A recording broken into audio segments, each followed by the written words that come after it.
right, before we get started on the Dharma talk, please join me in invoking the Buddha's name 3 times. Namo Shakyamuni Buddha. Namo Shakyamuni Buddha. Namo Shakyamuni Buddha. Good afternoon, Venerable Abbot, dear Sangha.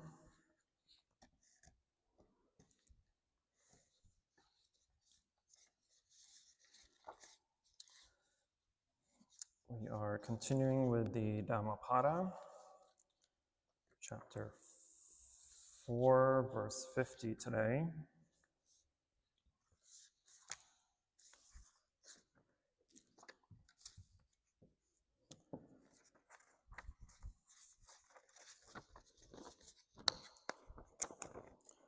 All right, so as usual, I'll be reciting the verse and then going into the story of why the verse was given, and then go through my commentary.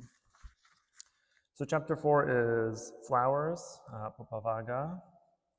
So verse 50 goes, one should not pry into the faults of others, into things done and left undone by others. One should rather consider what by oneself is done and left undone.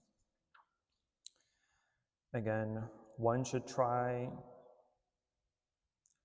not pry into the faults of others, into things done and left undone by others. One should rather consider what by oneself is done and left undone. So this verse is probably my favorite verse in this chapter. It is a verse, it's a powerful teaching on self-discipline and self-awareness onto your own ethical conduct and your mental discipline, because it urges us as practitioners to avoid gossip, to avoid judgment of others, and to focus on your self-improvement and your own mindfulness, because it's only through your own self-reflection, your own mental power that you're going to be able to lead yourself through sufferings of life and attain inner peace and wisdom, and eventual liberation from your suffering. I forgot the story, so I'm going to go back to the story. So the story is about a rich lady from Savatthi back during the Buddha's time. And this lady, she was a provider to an ascetic, a naked ascetic at the time. Even to this day, there's a lot of ascetics that practice such rigorous and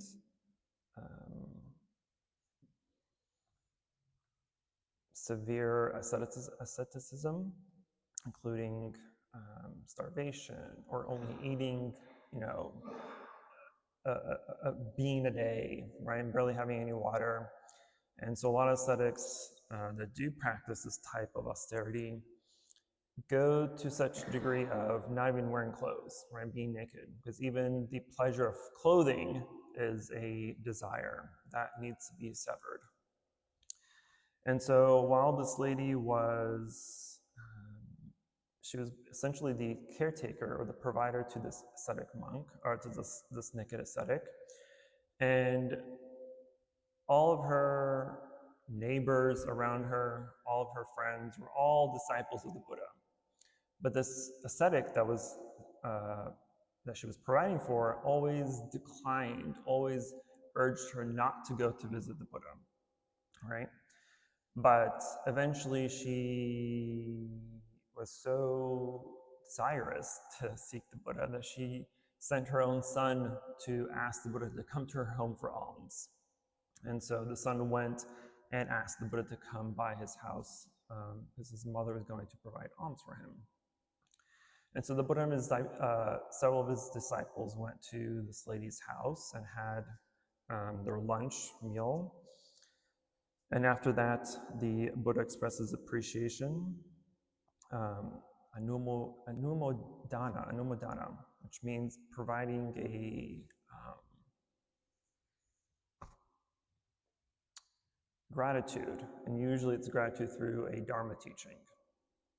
And so as the Buddha gave his teaching, the lady became so overcome, right? So overcome with the knowledge and the wisdom that the Buddha provided that she just had this realization that this is the teacher I need to be following. But the ascetic was in the other room listening on, right? And so he came storming out and cussing all of them out and saying, you know, this is wrong, this is bad, whatever. And so then he kind of left the house. And that's when the Buddha provided the lady this verse. And I'll read it one more time. One should not pry into the faults of others, into things done and left undone by others. One should rather consider what by oneself is done and left undone. And after the Buddha provided this verse and the teaching that went with it, this rich lady attained the first level of sainthood, the Sotapatthana, stream enterer.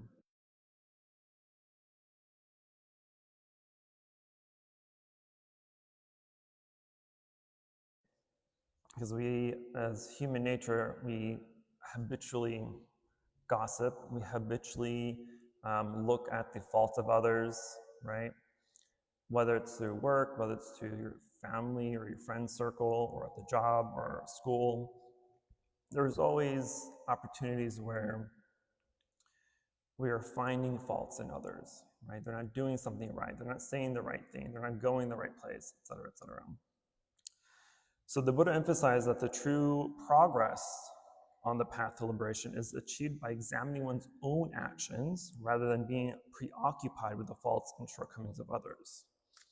And so if we really start to contemplate this verse and see and try to realize the theme of this chapter in itself,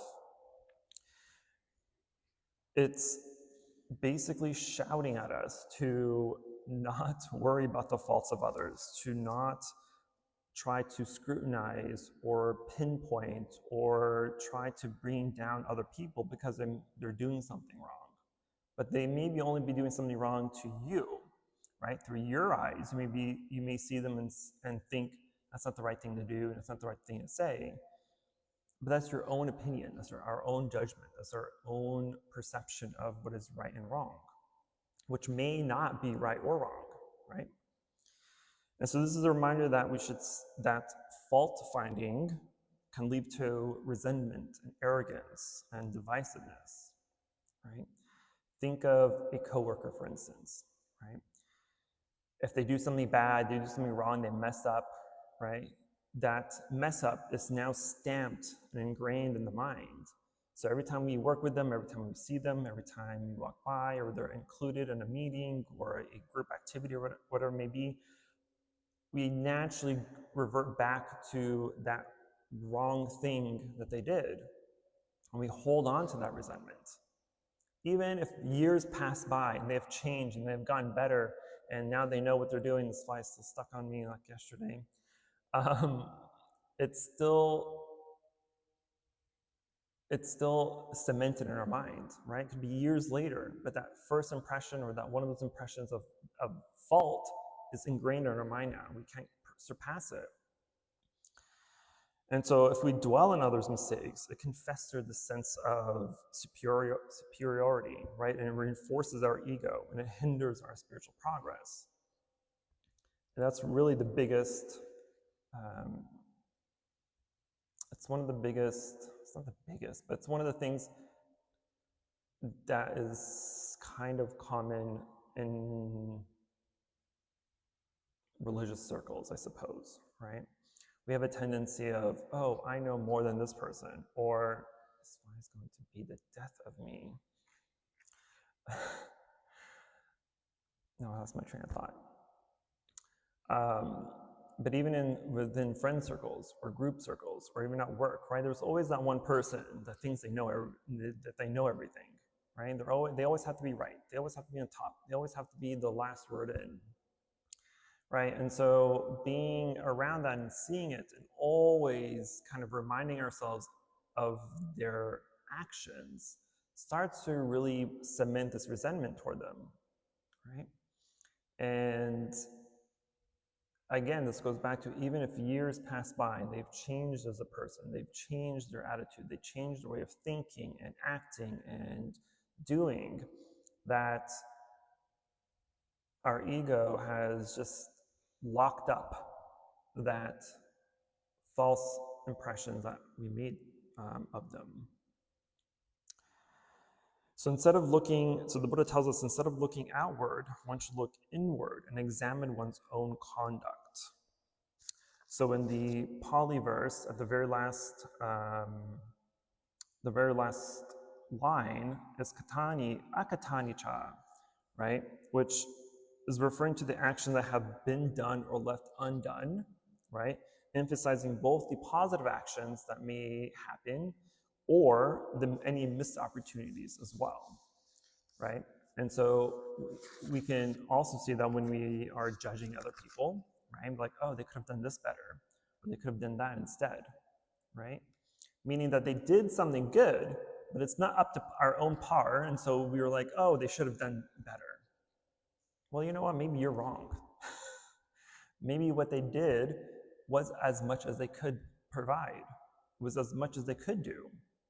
Right? We don't know how much knowledge they have in a specific thing, right? Maybe they're new to their field. And we see that all the time in workplaces, right? We have a new employee, new coworker, new manager. At first, it's always slow. People are trying to figure things out. There's going to be a lot of mess up, right?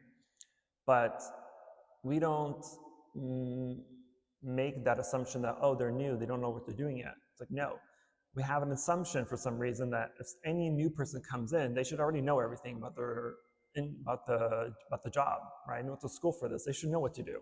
And so we're judging them for no reason because we don't know their knowledge. We don't know the amount of skill or experience or education that they have. But we're making assumptions. We're making false accusations in our own mind about these people for no reason. So if we start criticizing others, that can lead, again, to mental defilements, such as envy and jealousy and even hatred. But it can also create a false sense of moral superiority, right? Distracting us from our general self-improvement. Because in contrast, mindfulness on one's own actions, right, on the things that you think, say, and do, fosters humility, right, and integrity and wisdom if you are able to contemplate through your actions, speech, and thoughts. And so this is, again, this verse emphasizes self-improvement. It emphasizes that you are not that important to be making judgments and accusations of others just because they're doing something wrong. In your own eyes, you think it's wrong. But to them, it may be right. Right? I use the example all the time that if we all go outside and stare at the sky and look at all the clouds, every single one of us is going to see a different image of the cloud. I may see a dog, somebody else may see a cat, someone else may see a smiley face, someone else may see a house or a bus or nothing at all, right? We all have different views of what this cloud looks like. So who's right? Who's wrong? We're all right and we're all wrong. It's the same thing when we start to criticize or judge others. What they do to them is correct, but to us it's not correct, or vice versa. So what's the point of judging? What's the point of criticizing? What's the point of pointing out the faults of others? Does it do you any good? Does it change the way you live your life by judging? I hope not. It's not supposed to. So instead of focusing on how others behave, you should ask yourself, am I acting ethically? Am I acting with compassion and generosity? Am I applying the Dharma in my thoughts, speech, and actions? Right? Are you upholding the Dharma in your thoughts, speech, and actions? And so instead of trying to blame others for what we think is unethical or what we think is right or wrong. Look at yourself first. This is, again, I emphasize, always question yourself. Always, always, always question yourself. Whether it's a desire that you have, whether it's an opinion that you have, whether it's an idea or a statement or a judgment, whatever, anything that arises in the mind that is caused by your own perceptions and ideas and opinions, always, always question them. Because you have to question why they appeared, why they arose in the mind, where they came from, why you think like that, why you believe in that, why you like that, why you don't like that. You always have to question. Because your mind is, we're all, to a degree, very stupid people. We're all ignorant in the Buddhist perspective, right? Ignorance here means not knowing the true reality of things. And so when we make judgment of someone, we are creating a false reality of that person. Right? You can sit there and look at me and be like, oh, he looks young. He probably doesn't know that much. And I can say the same thing about you. I can look at some of the older, beautiful people in here and say, they're probably more wise than I am. Or maybe they figured out late in life that they need additional spirituality in their life, or whatever it may be, right? We can all make judgments of each other, but we're all right and we're all wrong. But really, we're all wrong because it's your own perception. It's your own idea. Your ideas and perceptions are always, mostly always false. Because our perceptions are created according to our environment that we live in, that we grew up in. It's according to your beliefs. It's according to the experiences that you've had, according to your traumas and your loves and your hatreds and all these other factors. All these external entities, all these external factors is what creates your perceptions. But your perception could be wrong. And that's why it's always important to question yourself. So it's here specifically, the Buddha is telling us, do not pry into the faults into others, into things done and not undone by others. One should consider what oneself is done and left undone. So instead of saying, oh, they should have done that, or should have done this, or didn't do that, didn't do this, ask yourself, what should I be doing more? What should I be doing less? What should I be improving? I remember back in the day when I was in college at UTSA, I had, in one semester, I went to school from like 9 a.m. to 9 p.m. for some reason, right? But I had like a 2-hour gap somewhere in the middle of the day. So I would go get lunch and sit outside and people watch, right? And then I started making up stories. Oh, they look like this type of person. They look like they just came back from a frat party, or I'm making up stories. I'm making up stories, right? And I'm making up conversations. When people see two people walk by, I'm like making up their conversation in my head. Right? I'm applying my own captions to their conversation when I can't even hear what they're talking about. But that is very dangerous. That is a very dangerous thing to do, because you are literally, quite literally, creating a false reality. And false reality does not bring freedom. It does not bring liberation. So when we talk about ignorance in Buddhism, it's not knowing. And because we don't know what these people are saying, instead of making something up, just say, I don't know. There's nothing wrong with saying, I don't know. People ask me a question all the time, I say, I don't know. I'll research and I'll get back to you. You don't have to have an answer.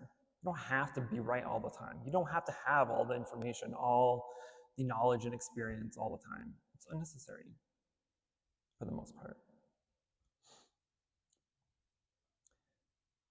So try to catch yourself the next time you're people watching, because I know all y'all do it. I know it. I don't have to question you. I know you do it. Sadly, every once in a while, I catch myself doing it too. I did stop though when I went to grad school, so that's something. Also went to grad school in Denver, and it was really cold. I didn't want to be sitting outside anyway, so I was trying to rush home to get out of the way. To get out of the weather.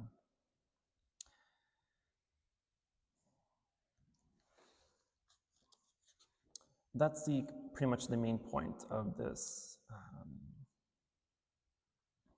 verse. And of course, there's more detail to it, but it's at its core, it's just reminding us to don't apply falsehood to what we see, to what we hear, right? Don't try to make something up in your mind to fill the gaps. Because I think I mentioned this during yesterday's meditation classes. When we see something happen out there, like a car accident, right? I don't know why people are just fascinated with car accidents, right? You see the highways all backed up, everyone's rubbernecking because they're trying to figure out what happened, how many people are involved, how many cars are involved, who got hurt, who didn't get hurt, who's dead, who's not dead. Were they women? Were they men? Are they old? Are they young? Right? We try to answer these questions that our mind doesn't know. And so what the mind does is fill in the gaps. So it's making up information to fill in the gap just to make yourself feel better, to make yourself feel like you know what's happening. When in reality, you don't know what anything is. In reality, you don't know what is happening at all. You're making assumptions. Two people are involved. Maybe an old man was involved. Maybe a young person who just got their driver's license involved. You don't know. So what's the point of making something up? What is it doing for you? Is it helping you in any sort of way? No. The other example that I always refer to as well is when we're meditating. So if you're in this middle of a meditation session, you're meditating and you're out and about in some other world, or we're meditating on our object of meditation, right? So if we're practicing anapanasati, right, mindfulness of breathing, then we're focusing on our breath, we're focusing on the movement of the breath, we're focusing on the type of breath that's happening, et cetera, et cetera. Then the door opens, right? And we have a little jingle from the alarm. When the doors open, you hear the little jingle. And so the door opens, and whether you're paying attention to the door, the sound of the door, or the little jingle that chimes, and people walk in, right? Maybe they shuffle around, they're trying to find a good spot, they're trying to find a good cushion, they're moving, they're making all this noise and sound. Most of people will start to interact with that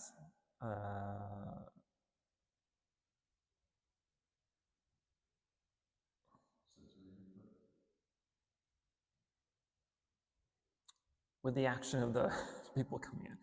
I don't know, I've been losing my vocabulary recently. But most people will not ignore the sound. Most people will not ignore what has just happened. Instead, they're going to focus on who opened the door. Why did they open the door? Why are they disturbing my meditation? Why are they making all this noise? Why are they making too much sound? Right? Can't they see we're meditating here? Right? So our the habit of our mind is to make up these stories, to fill in the gaps of those questions of who, what, and why. And so in meditation, instead of making up those stories and trying to fill in the gaps, the simple answer to all that just happened is to acknowledge that the door has opened, or acknowledge that there's a sound. That's it. It's a one-word label. So instead of figuring out who are they, why are they here, what are they doing, replace all that with sound or door, because that is the reality of what just happened. That is the only thing you know for a fact that has happened. You don't know who it is. You don't know why they're here. You don't know why they're disturbing your meditation. You don't know why they're making so much noise. So why make up stories for that? Why trying to fill in those gaps of that information? That's false reality. The true reality is that the door has opened and there was sound. That's it. That's all you need to know. That's all you need to acknowledge. So then likewise, when we go out and about in the world, we see an accident. We see people talking, or people, or sound, or noise, or whatever it is, right? That's reality. That is us severing our ignorance. Because again, ignorance in Buddhism is not knowing. And so for things that we do not know, don't try to make up stories for it. Don't try to fill in the gaps. Don't try to figure out what's happening. Because even if you did pass by a car accident and you did know who's involved, why it happened, and all that other information, if you did know that information, what good does it do for you anyway? Is it going to change your life? Is it going to change where you're going in this drive that you're at? Is it going to make you any better or worse as a person? No. So what's the reason of needing to know this additional information? Same thing with our meditating. Why do you need to know who and what and why? Why? Is it going to improve your meditation? Is it going to make you more concentrated, a better meditator? No. And so there's no reason to judge the sound of the door opening, because that's what we're doing. And so again, we don't need to judge people outside of ourselves. The only person you need to judge is yourself. The only person you need to criticize is yourself. Is my thinking, speech, and action ethical? Is my thought, speech, and action compassionate? Is my thought, speech, and action generous? Am I upholding the Dharma through thought, speech, and action? These are the only things you need to worry about. Okay, let's stop. Questions, concerns, emotional outbursts. I don't want to hear them because I have a headache, but Max will be my volunteer to listen to your emotional outbursts. Yes, sir. In regards to questioning yourself, the motives of feelings and perception, can you ever truly get to the core of life's intent? Yes, through meditation. Right? That's what the why meditation is for. It's to find that core reason of why you feel a certain way. I guess I asked this because I questioned myself on something I thought I got to the core, but then I realized later down the line, like, no, there's still more here. But I think in my own experiences, I didn't have the correct tools or the right mindset. So it's like I'm digging and I have like a little shovel. And I thought I was done. I'm going to have this better shovel and I was able to get more out of it. Yes, so when we are digging deeper into our mind to figure things out, right, this is exactly why we question ourselves, because you have to ask yourself, why do I feel this way? Why do I have these feelings? Why do I have these thoughts? Why do I believe this or that, or don't believe this or that, right? And so through meditation, we sit down and we contemplate that exact question, and we start to peel out the layers, right? It's like an onion. It's like how many dozen layers of onion, right? And so just because you've uncovered the first few layers, it doesn't mean you got to the core of the onion. You still have lots of onions left. And what happens the more you peel the onion? You start to cry, right? So there's a lot of times when we start to meditate on something that is concerning to a degree, right? Especially if it's something that's involved some sort of trauma, the deeper you dig, the more you start to peel out the layers, the more of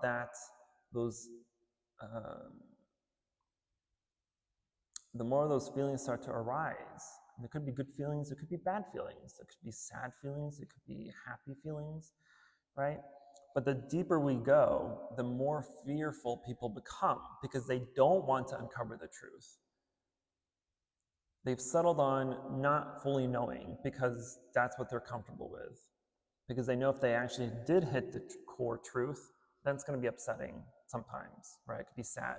It could be a conclusion that maybe they need to start to maybe unfriend somebody or change the relationship you have with people or leave somebody that is toxic or unhelpful, unbeneficial to your life, right? So a lot of times when we have those types of items in our life that we don't want to address because we're scared to address it, because it could be something that's life-changing,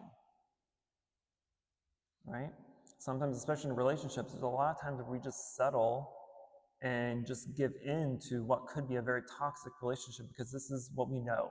This is what we're comfortable, even though it's not healthy for us, it's not beneficial to us, but because we're so afraid of leaving something that we've had for so long that was consistent, it makes it very difficult to want to leave, even if you did.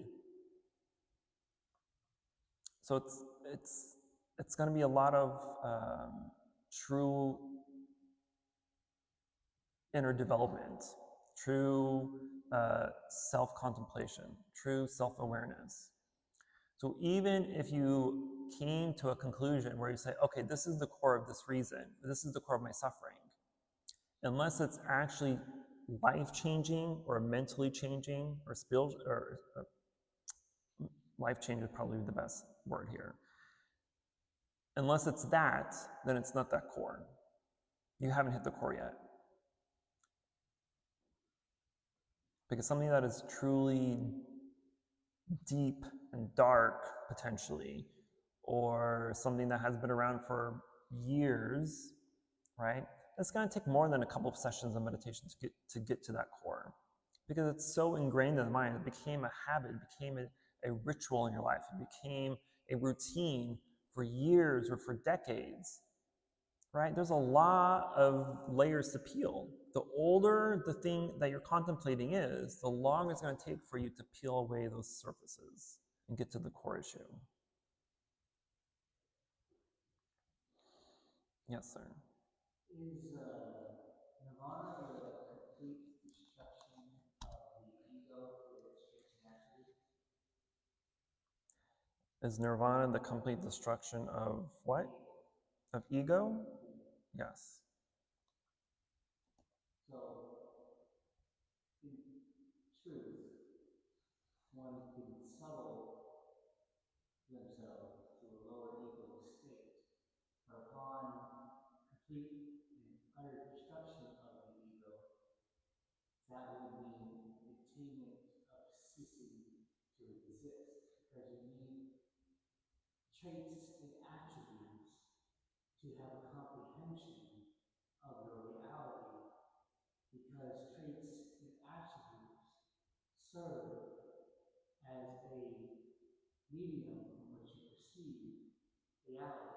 Upon dissolving of the ego, ultimate reality would be nirvana. But because the ego is based on traits and attributes, the complete destruction of the ego would mean ceasing to exist, because there's no more traits and attributes. No. How so? Ego is not, your traits and attributes are not connected to your ego. That's connected to your personality. And personality is not the same as ego. Ego is something that is built, right? Personality is just your personality, the things you like and you don't, and things you like and dislike, things you enjoy and don't enjoy, things that you know and don't know, right? Are you studious? Are you lazy? Do you know more than you think you do? Do you read a lot? Do you work a lot? All this is part of your personality. It's not the ego. The ego is the entity that says, I'm better than them. If someone's offending you and you're trying to fight back, that's the ego. If someone's trying to fight you and you want to fight back, that's the ego. The ego is simply there to serve itself. The ego is trying to defend itself. So someone tries to offend you, the ego's like, how dare they offend us? Don't they know who I am? Don't they know what I know? Don't they know what I do? Let's fight back with words or actions. So ego is not the same as personality. Your traits and stuff are not a part of your ego. That's just the things, the habits that you've learned. It does not serve the ego. The ego is part of the self. It's the false sense of self. That's what the ego is, right? Which is the first fetter. So once the fetter is dissolved, then there's no self, there's no ego. But the way you think, the way you act, the way you know, the things you know, the things you do, all that's just, it's still there. That's not part of your ego. That's just part of your lifestyle, part of your personality, part of your knowledge and wisdom. It's not ego. Ego is when you have to If there's a comparison in what you're doing, that's ego. So if someone's insulting you and you want to insult back, that's comparison by good and bad, or bad and fighting bad. But the knowledge you have, the wisdom you have, the knowledge and wisdom that you have is not a comparison. Well, knowledge is a comparison because it can be changed. But wisdom is attained. Wisdom that has no opposite. Wisdom just is. Wisdom is the correct reality of things. It has nothing to do with ego. Yes. So we talked about how mental, your mind takes over when the door opens. So if we're looking at the aggregates, we have form, feeling, perception. Perception is the senses reaching our body and us knowing we have a sensation of some kind. Perception, and then mental formations follows that. So is that where we keep a perception from becoming a wild mental formation? So perception is seeing a car accident. Mental formation is making up the story of that car accident. So I guess where I'm going is to practice this, we need to know how to catch the point. So the perception is the sound of the door. And then our mental formation should be, oh, that was a door. Right. That would be the correct, that would be a matching mental formation. Correct. That would be truthful. Correct. But that's the point where we have to guard our mind, not allow our minds to take over.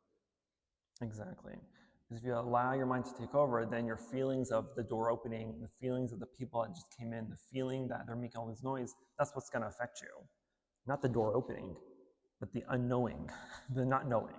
And we can back up from that. So if we catch ourselves, realize that we're in the middle of this big mental formation, we catch that, we're aware of it. Doesn't that brings us back to where we should be, right? To our present state of mind? Yes. Yes. Because even in meditation, right, people often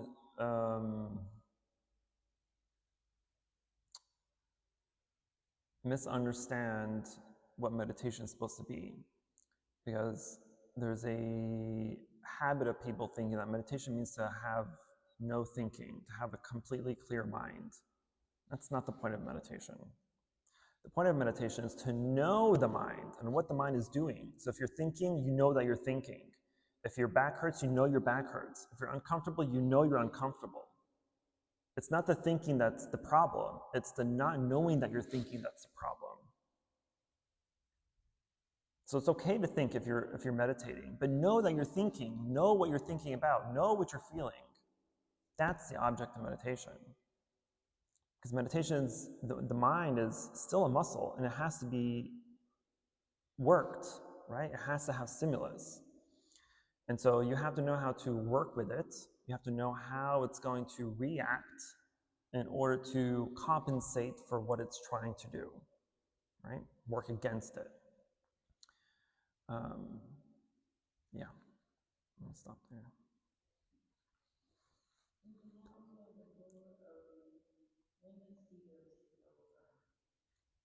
If you're judging. Why are you interrupting my meditation? Mm-hmm. So my is the ego. That's the catch. Yes.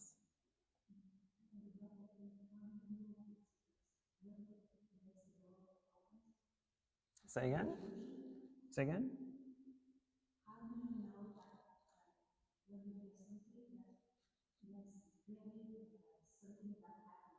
It's not a delusion that happened. That's a great question.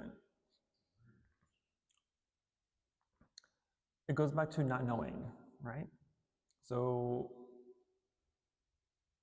if you don't know what it is that your question? If you don't know if a door exists, right? If you don't know what it is, then again, it just goes back to don't try to make something up. Don't try to give it distinction. Don't try to give it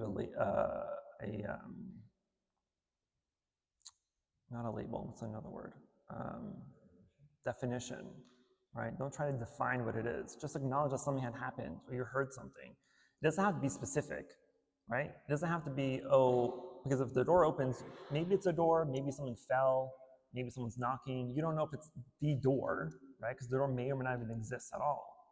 And so if you, instead of trying to figure it out or trying to allow your mind to run with what it could be, just say sound or interruption or broken concentration, whatever it may be, right? The point is to just define what had happened, even if you don't know what it is, but just define what you know, right? And this is where perception can be iffy because we don't know what it is, right? Now your mind is trying to go through the catalog of what you know and what the sounds are and all this to find something to attribute it to. So this is one place where you may have to allow some type of perception, but you can always change it, right? You can always change it. How many times have we changed our opinions about something, right? Think of your life. Think of what you used to like as a child that you now as an adult you don't like anymore, or vice versa. For me, when I was a kid, I loved cheese, and now I can't stand cheese. I think it's the most disgusting thing ever, right? So things can change. Your perception of things can change. So it doesn't have to be like exactly 100% correct. It just needs to be not a story. How about a smoke alarm? You're asleep in your bed and the alarm goes off. We all hate the scent flavors they sound piercing and terrible, but if you hear the sound and then you smell smoke, and your brain goes, yeah, there's a fire, probably a fire. That's something that's healthy. I mean, that's okay, right?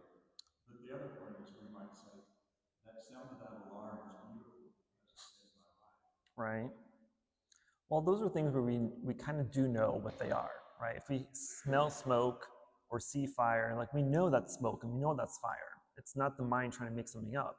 It's seeing true reality. Versus if you're just out and about, right? Because people in apartments next door barbecue all the time. So every once in a while when they start it up, I'm going outside, I'm like, is there fire or is that charcoal? Or someone barbecuing and didn't invite me. You know what I mean? Like I'm thinking of things. Right. Right. Correct. All forms are given traits and attributes, and the level to which those traits and attributes affect you is based upon sensory perception. So therefore, you have to ask yourself, is this harmful to others? Is this harmful to me?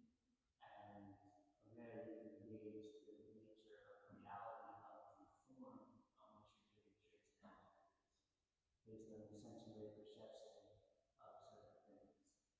And to figure out ignorance,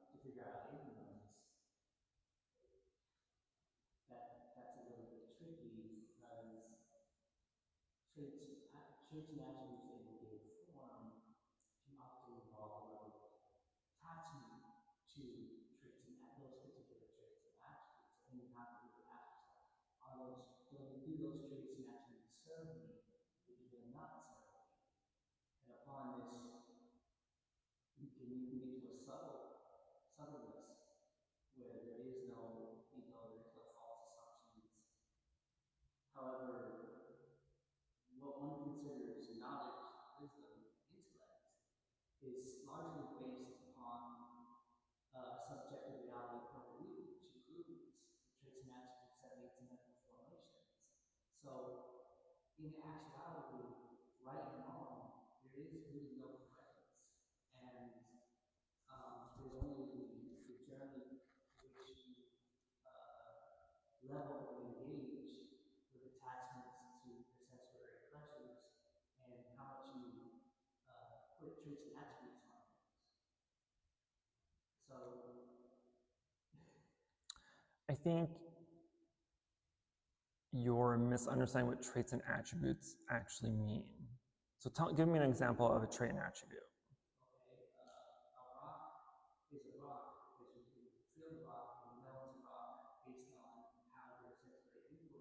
That's not a trait. No, give me an example of a trait. One of your traits. Give me an example of a trait. I like food a lot. That's not a trait. A trait and attribute means a trait. I can say a trait of her is kindness. I can say a trait that he is generous. A trait that he is helpful. These are traits. Attributes is traits. Okay, we can talk about this after chanting because I'm way over time and teacher's staring at me. So we will transfer the merit, then go to chanting. Namo Shakyamuni Buddha. Namo Shakyamuni Buddha. Namo Shakyamuni Buddha. For any positive karmic action we've accumulated here today, we wish to transfer the merit to all sentient beings and wish them full alignment.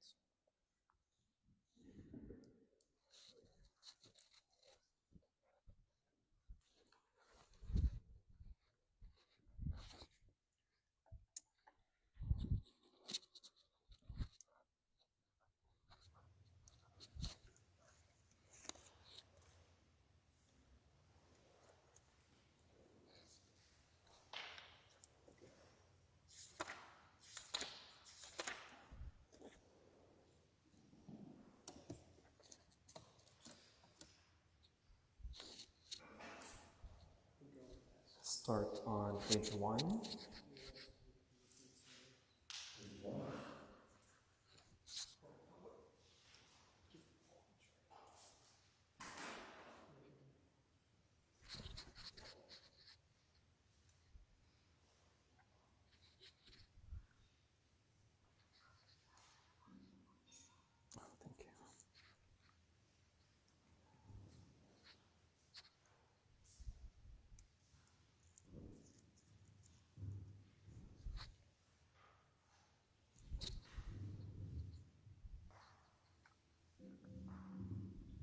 Thank you.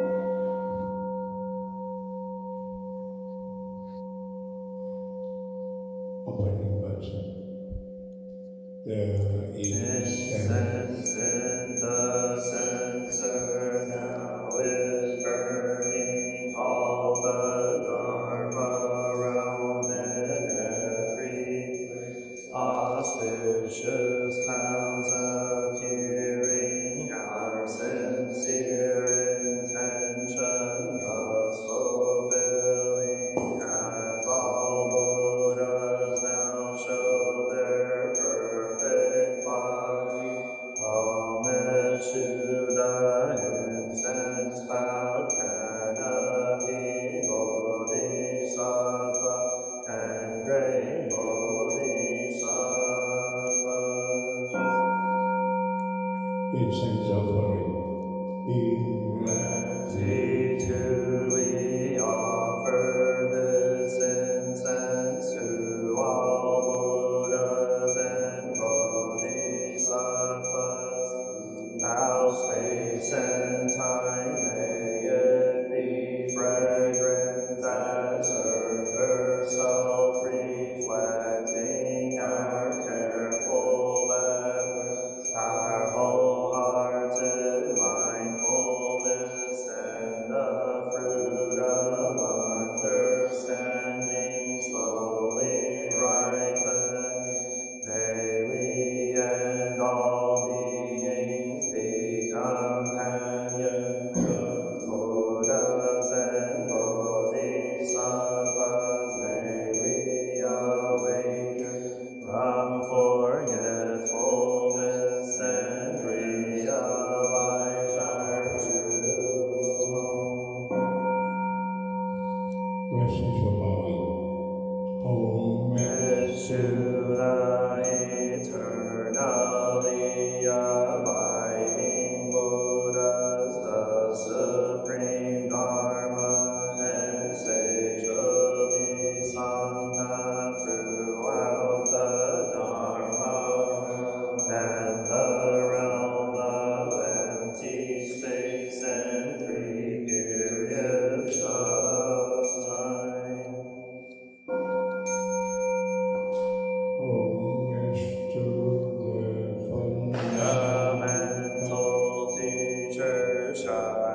Unsurpassed, profound, and wonderful Dharma is difficult to encounter in hundreds of millions of eons. I now see and hear it, receive and uphold, and I vow to fathom the Tathagata's true meaning. Namo Shakyamuni Buddha, Namo Shakyamuni Buddha, Namo Shakyamuni Buddha.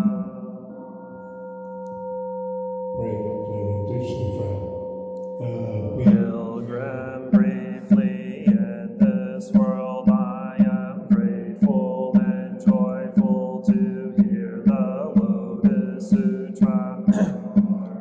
Be born a human again, but I might hope to hear once more the Lotus Sutra. The Buddha moon is hidden, the son of Maitreya not yet arisen. In the long night's darkness, in between only the Lotus Sutra sheds its light, the wonderful Dharma. Lotus Sutra, whoever copies it, reads it, lives it, they say will be called preacher of the fivefold Dharma, with his 6 truths cleansed in that. He who chants the Lotus Sutra is guarded by a heavenly host. He wanders the world without fear like a lion king. Namo Saddha Pundarika Sutra, Namo Saddharma Pundarika Sutra, Namo Saddharma Pundarika Sutra. Go to tab 8, page 148.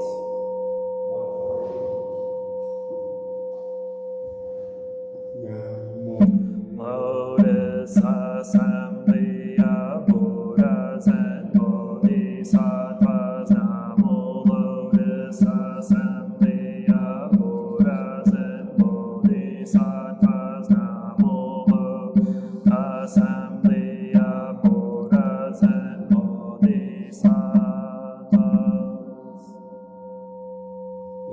Sutra of the Lotus of the Wonderful Law, Chapter 26. Dharani at the time Bodhisattva, medicine king, rose from his seat, bared his right shoulder, pressed his palms together, and facing the Buddha spoke to him, saying, World honored one, if there are good men or good women,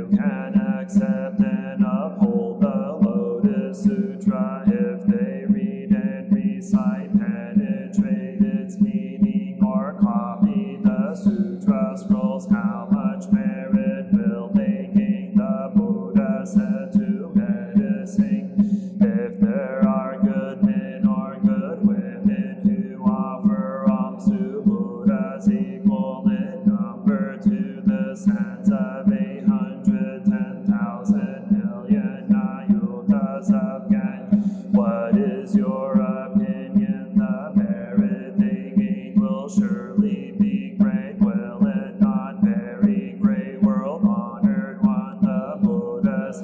If there are good men or good women who with regard to this sutra can accept and uphold even one 4-line verse, if they read and recite it, understand the principle and practice it as the sutra directs, the benefits will be very many. At the time Bodhisattva medicine king said to the Buddha, world-honored one, I will now give to those who preach the law Dharanis, which will guard and protect them. Then he wrote these Dharanis to the assembly, world-honored one. These Dharanis are pronounced by Buddhas equal in number to this 62 million kanjis. If anyone should assault or injure these teachers of the law, then he will have assaulted and injured these Buddhas. At the time Shakyamuni Buddha praised Bodhisattva medicine king, saying,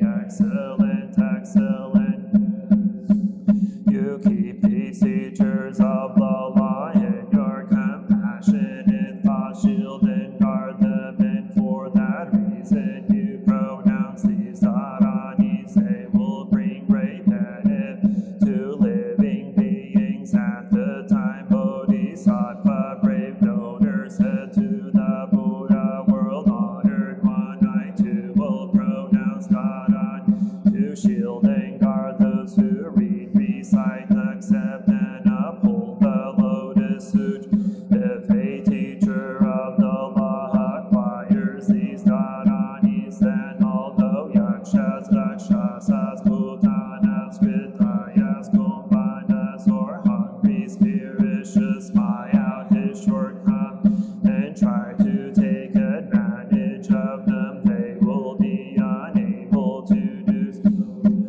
The presence of the Buddha, he pronounced these Dharanis, Shade Mahajade, Yoke Moke Yati Advati, Nityayan Nityavati, Yatini Vitini, Shintini, Yatani, Nityavati, world-honored one. These Dharanis are pronounced by Buddhas equal in number to the sense of the Ganges and all of spawn with joy. If anyone should assault or injure these teachers of the law, then he will have assaulted and injured these Buddhas. At the time the heavenly king Vaishravana, protector of the world, said to the world-honored one, I too think compassionately of living beings and shield and guard these teachers of the law, and therefore I pronounce these Dharanis. And he pronounced these Dharanis, Ati Nati Donati Yana Donati Kuntani, world-honored one. These Dharanis I shield and guard the teachers of the law, and I will also shield and guard those who uphold this sutra, making certain that they suffer no decline or harm within the Riya of 100 yojanas. At the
illicit teeth, the fourth named flower teeth, the fifth named black teeth, the sixth named much hair, the seventh named insatiable, the eighth named necklace bearer, the named Kunti, and the 10th named stealer of vital spirit of all living beings. These 10 Rakshasa daughters, along with the mother of devil children, her offspring and her attendants, all proceeded. Buddha was and spoke to the Buddha in unison, saying, World honored one, me to wish to shield and guard those who read, recite, accept, and uphold the Lotus Sutra, and spare them from decline or harm. If anyone should spy out the shortcomings of these features of the and try to take advantage of them, we will make it impossible for him to do so. Then in the presence of the Buddha, they pronounce these dharanis, itimi, itimi, itimi, atimi, itimi, dimi, dimi, dimi, dimi, dimi, rohe, rohe, rohe, rohe, sahe, sahe, sahe, sohe. Though they climb upon our very heads, they will trouble the teachers of the law, whether it be a yaksha or a rakshasa or a hungry spirit or a putana or a kritaya or a vidana or a skanda or a numbaraka or a nasamparaka or a yaksha kritaya or a human kritaya or a fever, a 1 day, a 2 day, a 3 day, a 4 day, or up to a 7 day, or a constant fever. It be in man's form, in woman's form, in a young boy's form, in a young girl's form. Though it be only in a dream, it will never trouble them. Then in the presence of the Buddha, they spoke in verse form, saying, If there are those who fail to heed our dharanis and trouble, then the preachers of the law, their heads will be split into 7 pieces like the branches of the Achaka tree. Their crime will be like that of one who kills father and mother, or one who presses out oil or cheats others with measures and scales, or like Devadatta disrupts the order of monks. Anyone commits a crime against these teachers of the law will bring on himself guilt such. After the Rakshasa daughters had spoken these words, they said to the Buddha, World honored one, we will use our own bodies to shield and guard those who accept, uphold, read, recite, and practice this sutra. We will see that they gain peace and tranquility, freeing them from decline and harm, and nulling the effects of all poison. The Buddha said to the Rakshasa daughters, Excellent, excellent, if you can shield and guard those who accept and uphold the pure name of the Lotus Sutra, your merit will be immeasurable. How much more so if you shield and guard those who accept and uphold it in its entirety, who offer alms to the sutra, rolls, flowers, incense, necklaces, powdered incense, paste incense, incense for burning, banners, canopies, music, who burn various kinds of lamps of butter, oil lamps, lamps of various fragrant oils, lamps of suvana flower oil, lamps of chambaka flower oil, lamps of vishika flower oil, and lamps of utapala flower oil, and who in this manner offer hundreds varieties of alms. Kunti, you and your attendants should shield and guard the teachers of the law, such as these. When the Buddha preached this Dharani, chapter 68,000 persons gained the truth of birthlessness. Chapter 27, former affairs of King Wonderful adorned. At the time the Buddha addressed the great assembly, saying, In an age long ago, an immeasurable, boundless, inconceivable number of Asamkhya kalpas in the past, there was a Buddha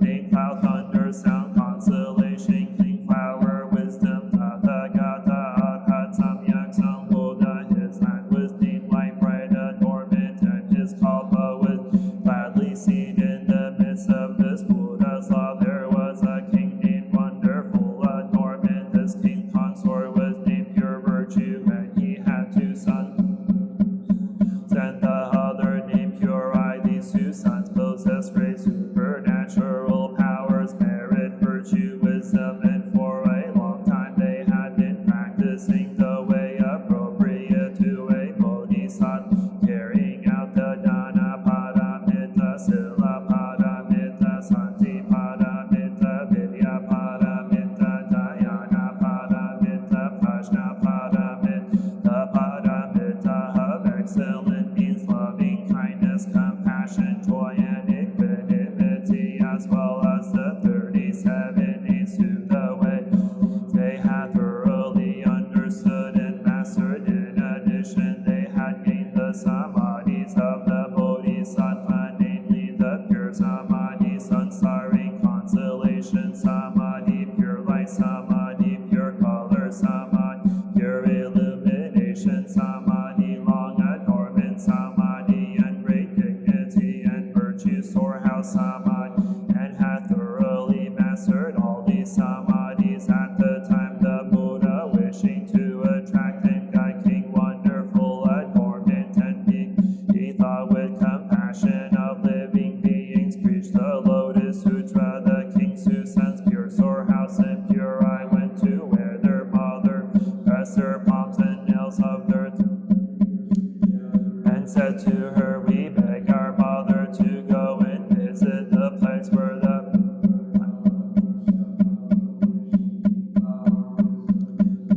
will attend him, drawing near to the Buddha and offering alms and obeisance." Why? Because this Buddha, the Lotus Sutra, in the midst of all the multitude of heavenly and human beings, and it is right that we should listen and accept it. The mother announced to her sons, "Your father puts his faith in non-Buddhist doctrines and is deeply attached to the Brahmanical law. You should go to your father, tell him about this, and persuade him to go with your storehouse and Pure Eye." Press her palms and 10 fingernails together and said to their mother, "We are sons of the Dharma, and yet we have been born into this family of heretical views." The mother said to her sons, "You are right to think with concern about your father. You should manifest some supernatural wonder for him. When he sees that, his mind will surely be cleansed and purified, and he will permit us to go where the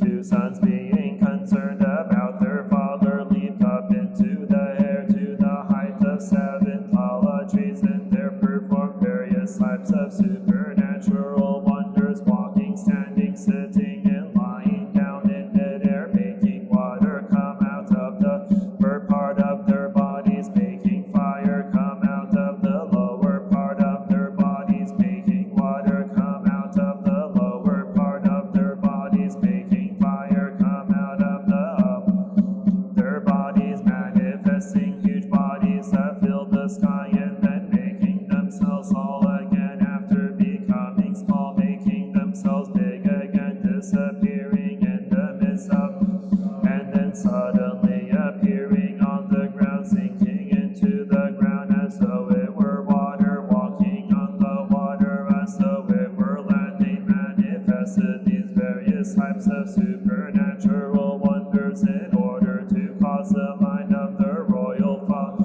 to become pure and to make him believe and understand. At the time when the father saw his sons displaying supernatural power of this kind, his mind was filled with great delight, and he pressed his palms together, faced his sons, and said, "Who is your teacher? Whose disciples are you?" The 2 sons replied, "Great King, the Buddha, cloud, thunder, sound, consolation, King, flower, wisdom is at present sitting the Dharma seat under the 7 jeweled Bodhi tree, and amid the multitudes of heavenly and human beings of all the world is broadly expounding the Lotus Sutra.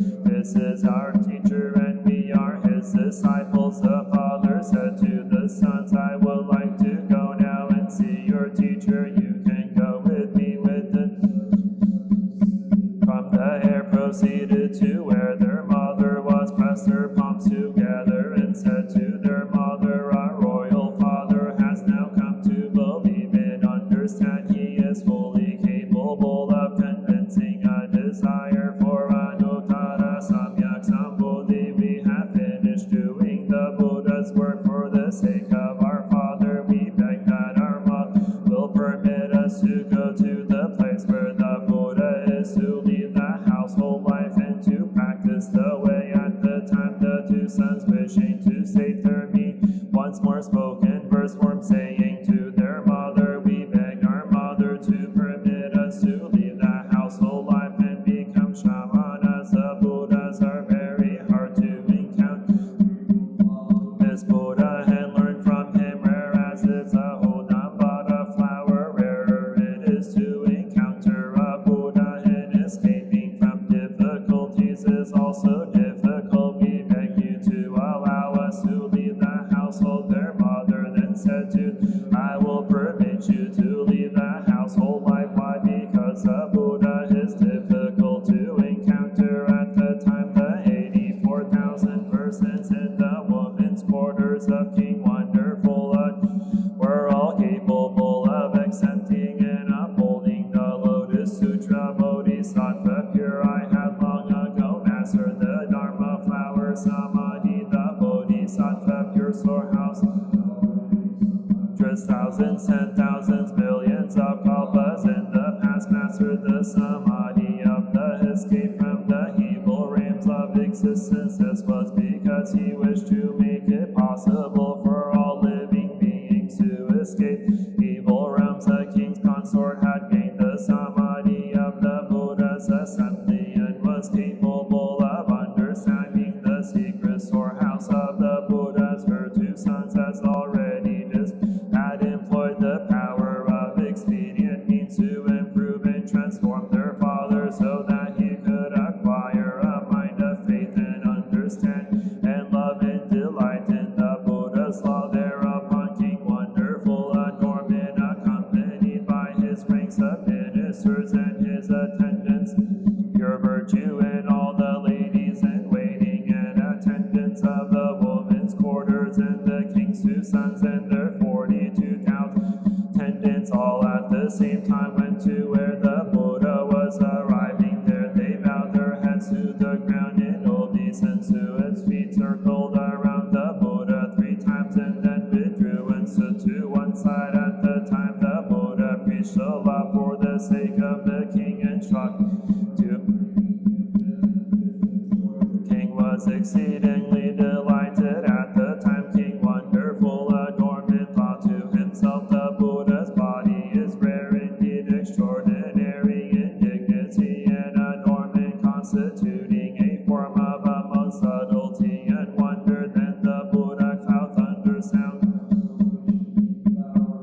spoke to the 4 kinds of believers, saying, do you see this King Wonderful adornment who stands before me with his palms pressed together in the midst of my law? This king will become a monk, diligently practicing the law that aids the Buddha way. He will be able to become a Buddha. His name will be Sultry King, his land will be called Great Light, and his kalpa will be called Great Lofty King. This Buddha Sultry King will have an immeasurable multitude of bodhisattvas, as well as immeasurable voice hearers. His land will be level, and such will be his benefits. The king immediately turned his kingdom to his younger brother, and he himself, along with his queen, his 2 sons, and all their attendants, in the midst of the Buddha's Nyansa household life to practice the way. After the king had left the household life for the space of 84,000 years, he constantly applied himself with diligence, practicing the Lotus Sutra of the Wonderful. His period had passed, he gained the Samadhi of the adornment of all pure benefits, raising into the air to the height of 7 tall trees. He addressed the Buddha, saying, world on earth. These two sons of mine have carried out the Buddha's work, employing transcendental powers and transformations to turn my mind away from Paris, enabling me to abide safely in the Buddha's law and permitting me to see the world honored one. These two sons have been good friends to me. They wish to awaken the good roots from my past, to enrich and benefit me, and for that reason they were born into my household. At the time the Buddha cloud thunder sound constellation, King Flower Wisdom said to the King Wonderful, just so it is as you have said. If good men and good women have planted good roots, as a result in existence after existence have been able to gain good friends, and these good friends can do the Buddha's work, teaching benefit, delighting and enabling them to enter Anuttara Samyak Sambodhi. Great King, you should understand that a good friend is the condition by which enables one to see the Buddha and to conceive the desire for Anuttara Samyak Sambodhi. Great King, do you see these two sons? These two sons have already offered alms to Buddhas in equivalent to the sands of 6,500,000, 10,000 million ayutas of Ganges have drawn near to them with reverence, and in the presence of those Buddhas have accepted and of the Lotus Sutra, thinking with compassion of living beings who embrace heretical views and causing them to abide in correct views. At the time King Wonderful, having praised the Buddha's immeasurable hundreds, thousands, and thousands, millions of benefits in this manner, in the presence of the thus come one, single-mindedly press his palm together and address the Buddha once more, saying, world on earth, such a thing as this has never been known before. The law of the thus come one is fully endowed with inconceivably subtle and wonderful benefits. Where his teachings and precepts are observed, there will be tranquility and good feeling. Will give way to heretical views or to arrogance, anger, or other evil states of mind. When he has spoken these words, he bowed to the Buddha and departed. The Buddha said to the great assembly, what is your opinion? Is this King Wonderful a Norman, someone unknown to you? In fact, he is none other than the present Bodhisattva flower virtue, and his queen pure virtue is Bodhisattva, light shining adornment marks, who is now in the Buddha's presence out of pity and compassion for King Wonderful adornment. His attendants, he was born in their midst. The king's sons are at present Bodhisattvas, medicine king and medicine superior. These Bodhisattvas, medicine king and medicine superior, have already succeeded. Great benefits such as these, and in the presence of immeasurable hundreds, thousands, and thousands, millions of Buddhas have planted numerous roots of virtue and acquired inconceivably good benefits. If there are persons who are acquainted with the names of these two Bodhisattvas, the heaven, human beings of all the world will surely do obeisance to them. When the Buddha preached this chapter on the former affairs of King Wonderful adornment, 84,000 persons removed themselves from dust and defilement, and with respect to the various phenomena attained the pure Dharma. Chapter 28, encouragements of the Bodhisattva universal worthy. At the time Bodhisattva universal worthy, fame for his freely exercised transcendental powers, dignity and virtue, in company with great Bodhisattvas in immeasurable, boundless, inconceivable numbers, arrived from the east, the land that he passed through once. Trembled jeweled lotus flowers rained down, and immeasurable hundreds, thousands, and thousands, millions of different kinds of music played in addition. List heavenly beings, dragons, yakshas, gandharvas, asuras, garudas, kimnadas, mahoragas, human and non-human beings, each displaying his dignity, virtue, and transcendental power. Bodhisattva, universal worthy, arrived in the midst of Mount Kithakuta in the Saha world. He bowed his head to the ground in obeisance. Shakyamuni circled around him to the right 7 times and said to the Buddha, world honored one, when I was in the land of the Buddha, king above jeweled dignity and virtue, away I heard the Lotus Sutra being preached in the Saha world in company with this multitude of immeasurable, boundless hundreds, thousands, and thousands, billions of bodhisattvas. I have come to listen to and accept it. I beg that the world honored one will preach it for us, and good men and good women. The time after the thus come one has entered extinction. How will they be able to acquire this Lotus Sutra? The Buddha said to Bodhisattva, if good men and good women will fulfill 4 conditions in the time after the thus come one has entered extinction, then they will be able to acquire this Lotus Sutra. First, they must be protected and kept in mind by the Buddha. Second, they must plant the roots of virtue. Third, they must the stage where they are sure of reaching enlightenment. Fourth, they must conceive a determination to save all living beings. If good men and good women fulfill these 4 conditions, then after that thus come one has entered extinction, will be certain to acquire this sutra. At the time Bodhisattva, universal worthy, said to the Buddha, world honored one, in the evil and corrupt age of the last 500-year period, if there is someone who accepts and upholds this suit, I will guard and protect him, free him from decline and harms, see that he attains peace and tranquility, and make certain that no one can spy out and take advantage of his shortcomings. No devil, devil's son, devil's daughter, devil's minion, or one possessed by the devil. No yaksha, rakshasa, kumbhanda, pishaka, pitaya, putana, vidata, or other beings that torments humans will be able to take advantage of,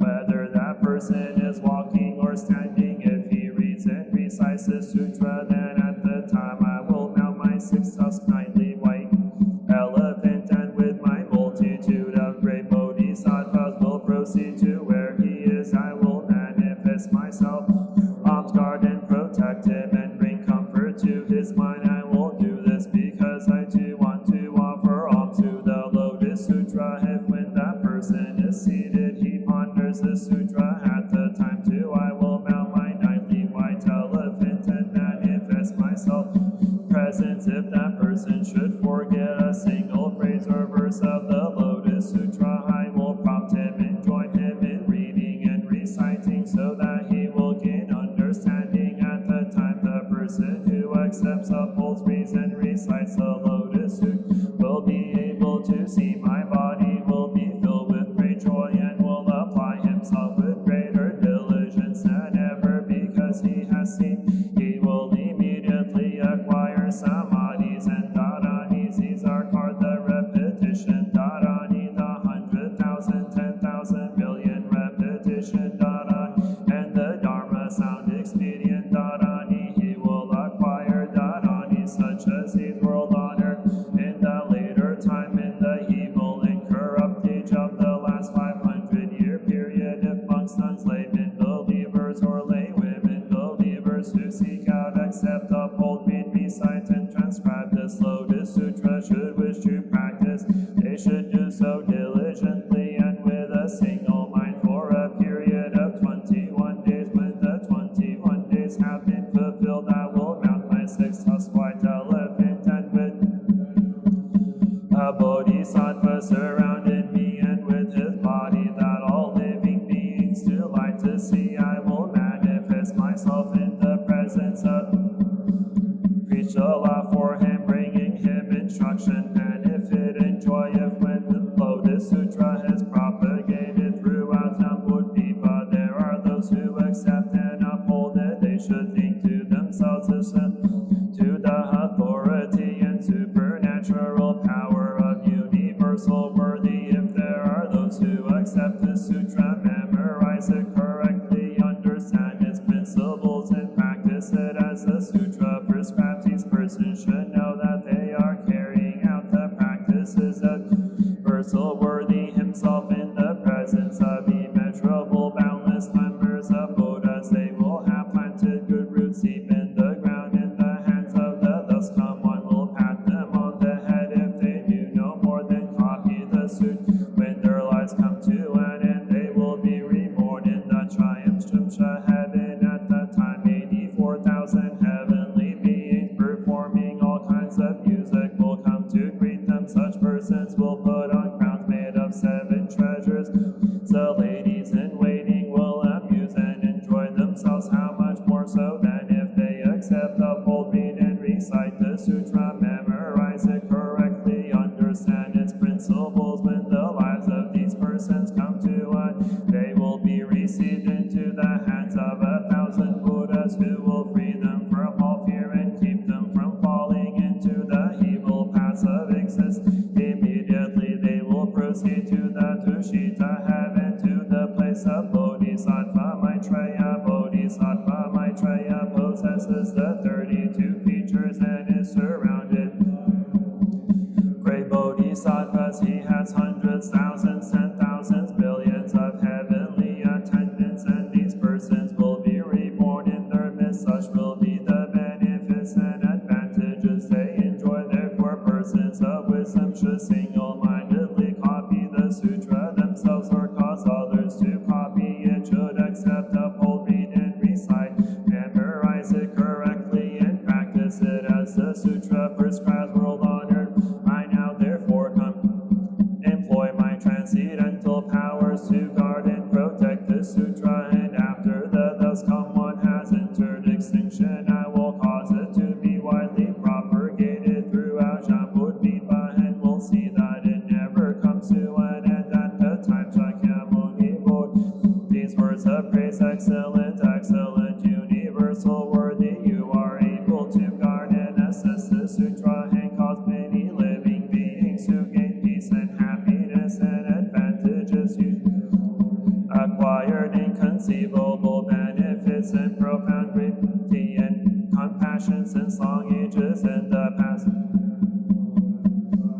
Anuttara Samyak Sambodhi, and have taken a vow to use your transcendental powers to guard and protect the sutra, and I will transcendental powers to guard and protect those who can accept and uphold the name of Bodhisattva, universal worthy, universal worthy. If there are those who accept, uphold, read, and recite this lotus sutra, memorize it correctly, practice and transcribe it, you should know that such persons have seen Shakyamuni. It is as though they heard the sutra from Buddha. You should know that such persons have offered alms to Shakyamuni Buddha. You should know that the Buddha has praised such persons as excellent. You should know that such persons have been patted the head by Shakyamuni Buddha. You should know that such persons have been covered in the robes of Shakyamuni Buddha. They will no longer be greedy for or attached to worldly pleasures. They will have no taste for the scriptures or jottings of the non-Buddhists. They will take no pleasure associating with such people, or with those who engage in evil occupations such as butchers, raisers of pigs, sheep, chickens, or dogs, hunters, or those who offer women's trams for sale. These persons will be honest and upright in mind and intent, and correct in memory, and will possess the power of merit and virtue. They will not be troubled by the 3 poisons, nor will they be troubled by jealousy, self-importance, ill-bonded conceit, or arrogance. These persons, few desires, will be easily satisfied, and will know how to carry out the practices of universal worthy, universal worthy. After thus come one has entered extinction in the last 500-year period. If you see some who accepts, upholds, reads, and recites the Lotus Sutra, you should think to yourself, before long this person will proceed to the place of practice, conquer the devil host, and attain Anuttara Samyak Sambodhi. He will turn the wheel of the Dharma, beat the Dharma drum, and sound the Dharma conch, and rain down the Dharma rain. He is worthy to sit in the lion seat of the Dharma. Amid assembly of heavenly and human beings, universal word.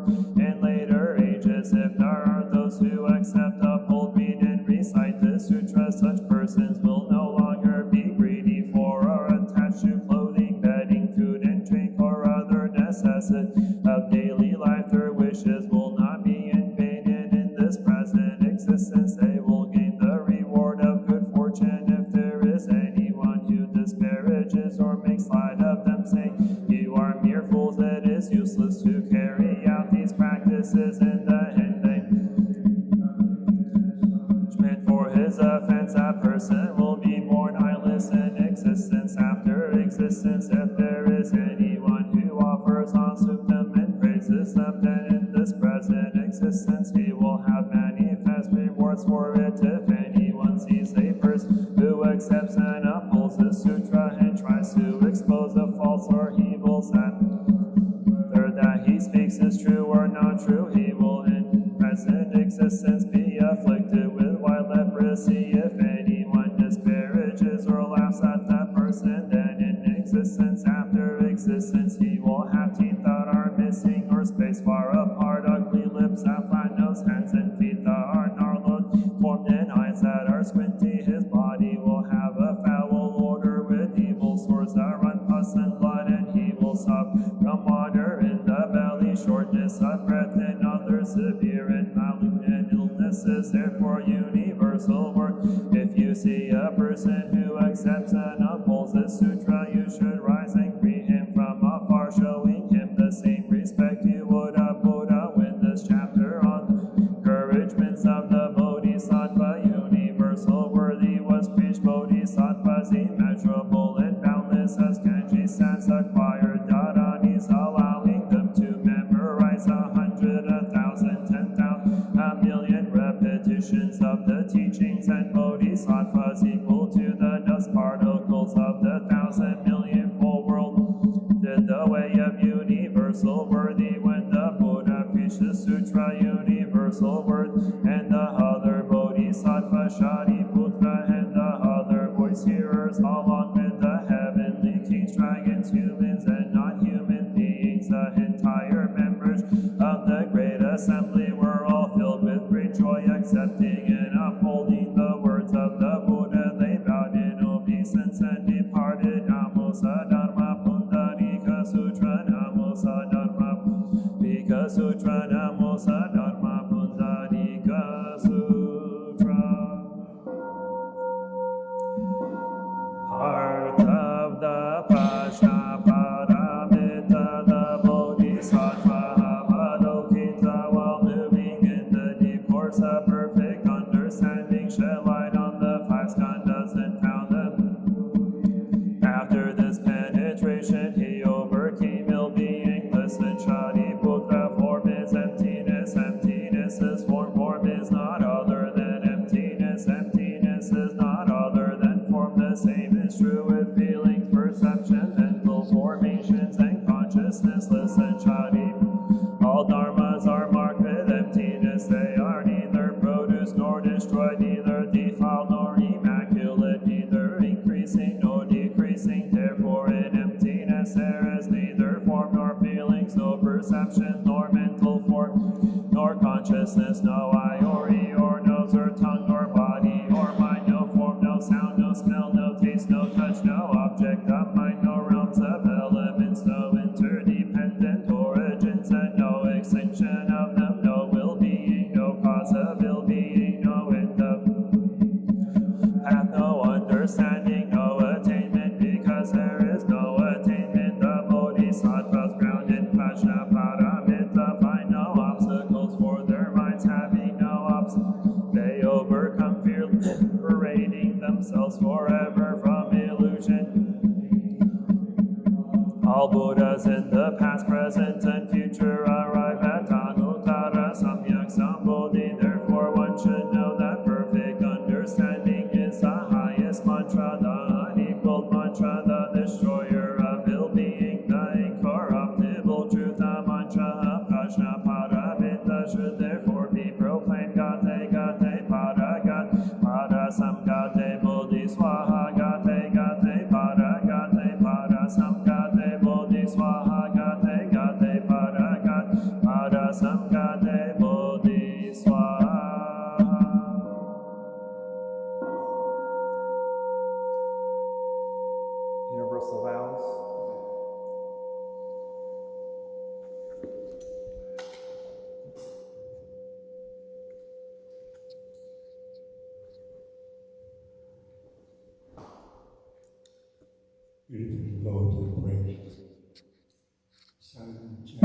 Beings are limitless, I vow to liberate them. Afflictions are endless, I vow to eradicate them. Teachings are infinite, I vow to learn them. Buddhahood is supreme, I vow to attain.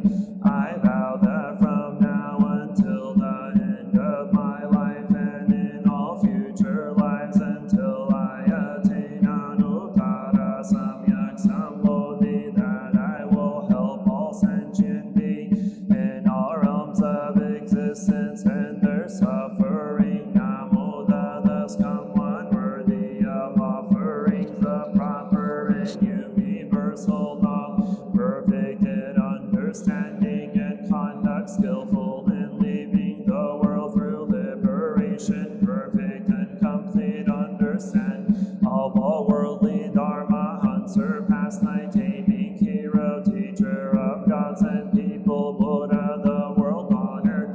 Namo Shakyamuni Buddha, Namo Shakyamuni Buddha, Namo Shakyamuni Buddha, Namo Avalokiteshvara Bodhisattva, Namo Avalokiteshvara Bodhisattva, Namo Avalokiteshvara Bodhisattva, Namo Mahasamaprapta Bodhisattva, Namo Mahasamaprapta Bodhisattva, Namo Mahasamaprapta Bodhisattva, Namo Shetigarva Bodhisattva, Namo Shetigarva Bodhisattva, Namo Shetigarva.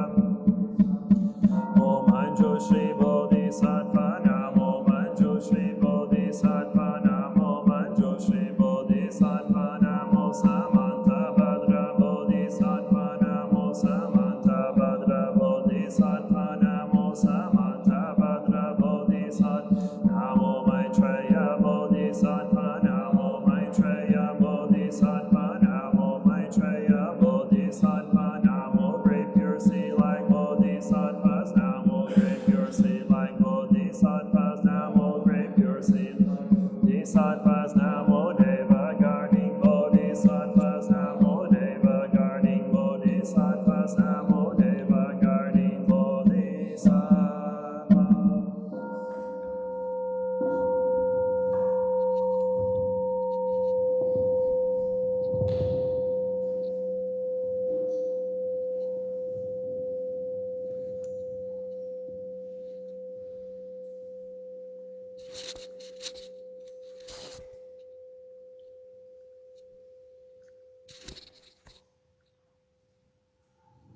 This is refuge.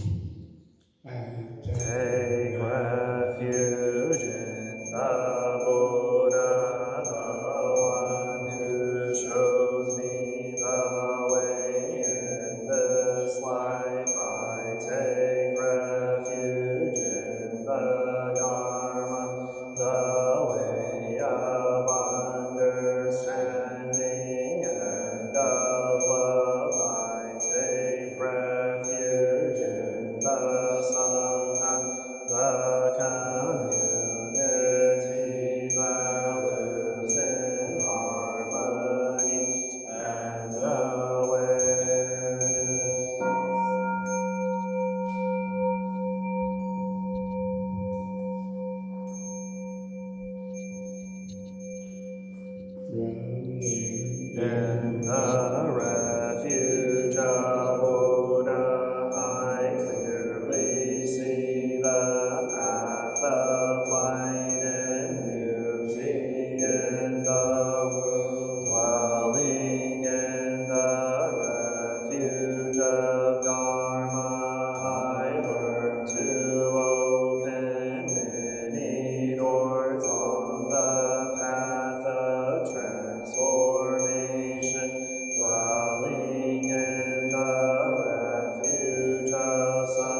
I take refuge in the Buddha, in myself I aspire to help all people. Recognize their own awakened nature, taking refuge in the mind of God, taking refuge in the Son. In myself